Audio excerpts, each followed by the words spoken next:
Time now for PFW's Tweets of the Week, and it got started early this week when media reports came out that the plaintiffs in the case of Brady versus the NFL were looking for a little something extra for when things finally did come to an end. And Chris Kluwe, the punter for the Vikings, really just added on to that, saying that Brees, Manning, Mankins, and Jacksons were #douchebags. Well, I can't imagine that goes over very well, getting called out by anyone, much less a punter. And Drew Brees really took to Twitter to point out he wasn't very happy, saying, "I would hope you know me better than that. I'm not looking for anything."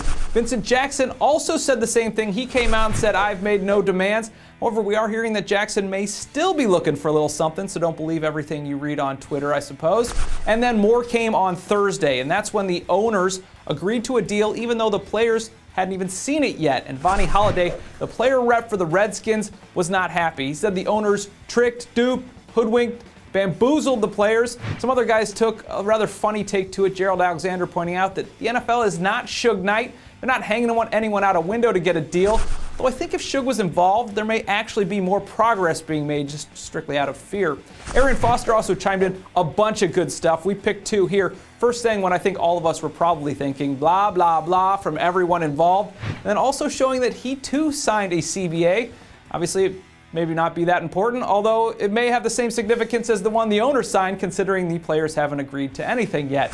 And finally, Tom Crabtree from the Packers, apparently caught by surprise by the lockout coming to an end. Good stuff on Twitter from him all the time. Check him out. He was pointing out that, a couple days on the elliptical should get him in shape. Unfortunately, Tom, I think you're going to have more than a couple of days. It looks like you have a few more than we were hoping for.